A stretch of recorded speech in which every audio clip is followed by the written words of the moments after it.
백성들은요 하나님의 뜻을 이루고자 살아가는 줄 믿습니다. 주님의 뜻을 이루어가는 거죠.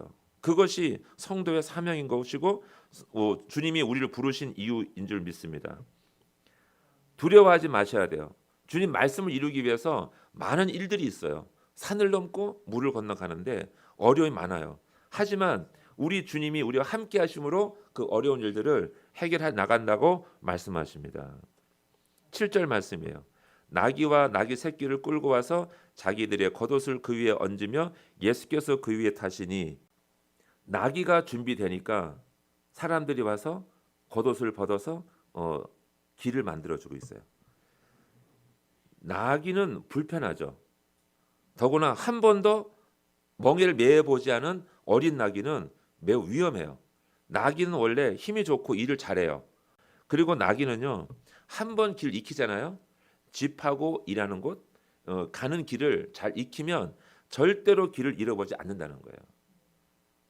그래서 두려워하지도 않고 그 아주 비탈길, 사람 하나 겨우 지나갈 그 비탈길 1000길 낭떠러지예요. 그런 길도 유일하게 갈 수 있는 동물은 나귀밖에 없어요. 사람이 간신히 메고 올라가도 두려운데 나귀는 아주 잘 내려간답니다. 잘 올라다니고.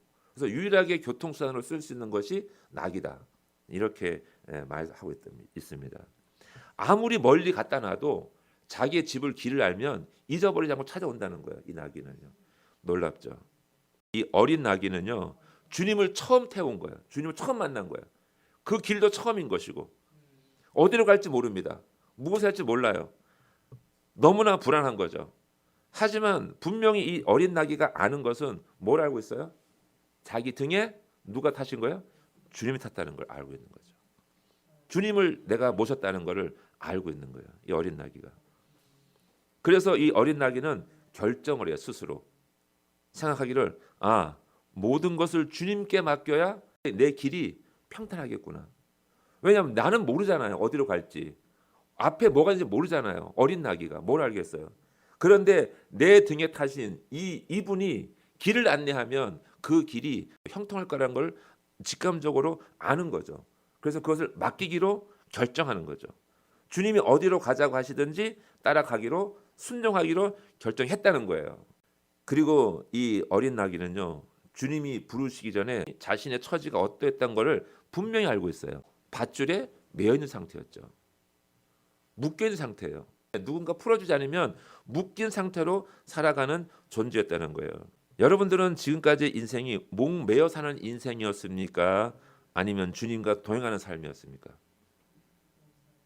목매인 것 같은데 편안한 삶이었어요?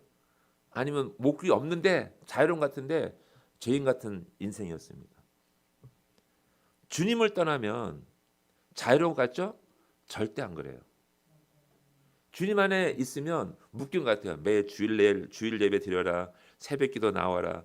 토요일날 일어 공부해라. 새벽 공부해라. 외워라. 성경 읽어라. 귀찮게 하죠. 이게 묶인 것 같죠? 아니에요. 그게 평안한 거예요. 보세요. 우리가 예를 들어 볼게요. 끈 떨어진 연. 연은 어때요? 연이 산을 오르려면 묶여 있어야 돼요. 줄이 있어야 돼요. 그래서 주인이 잡아 당겨서 줄을 조절해야 연이 막 올라갑니다.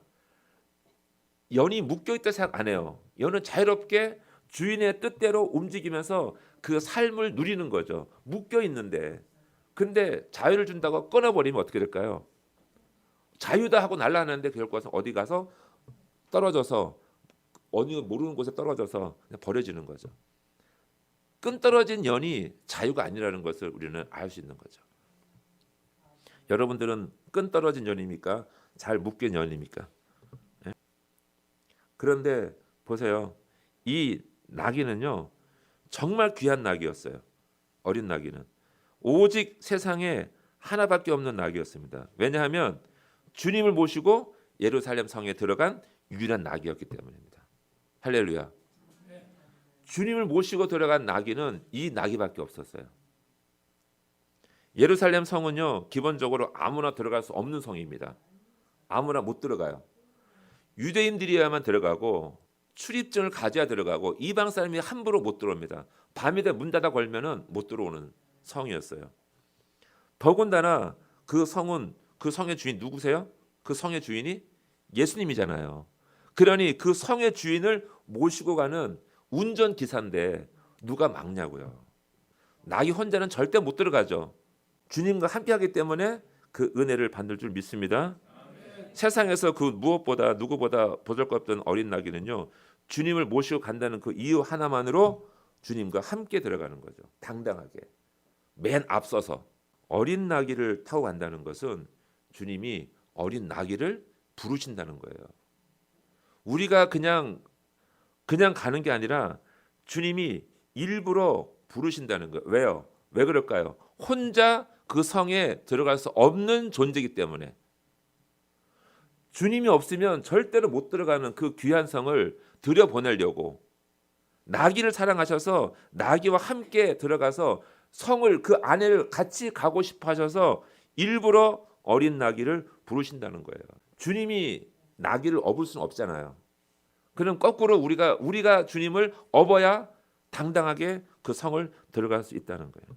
그러니 주님은 일부러 멀리 있는, 외롭게 있는, 묶여져 있는 어린 나귀를 일부러 불러서 그 등에 내가 타고 가야겠다라고 부르신다는 거예요. 근데 어려워요. 쉽지 않아요. 주님을 업는 것보다 더 어려운 일은 없어요. 하지만 주님을 업고 가는 길처럼 더 기쁜 일은 없다는 거예요. 또 힘들지만 기쁘고 감사한 일이 주님을 업고 가는 일이라고 믿습니다. 세상에 그 무엇보다 나귀가 되시기를 축복합니다. 어린 나귀. 예루살렘 성에 들어가려면 어린 나귀가 되어야 돼요. 천국 나라의 모형이 예루살렘 성이라니까요. 주님과 함께 들어가야 들어갈 수 있어요. 주님 없이 들어갈 수 있을 것 같아요? 절대 못 들어갑니다. 천국에 예수를 모르는데 어떻게 들어가요? 그렇잖아요. 그죠?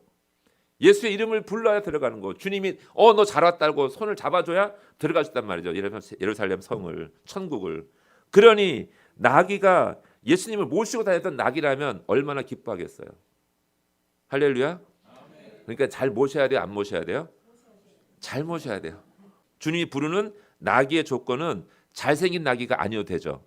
그죠? 힘이 없어도 돼요. 연약하고 부족해도 된다는 거예요. 그 나귀는. 단지 주님이 부를 때 따라오면, 주님 부를 때 따라가면 주님이 그 나귀를 타시고 성으로 함께 들어가는 줄 믿습니다. 우리 모두는요, 주님이 찾으시고 주님이 기뻐하시는 그런 어린 나귀가 되시길 축복합니다. 아멘. 이것이 오늘의 말씀의 결론인 거예요.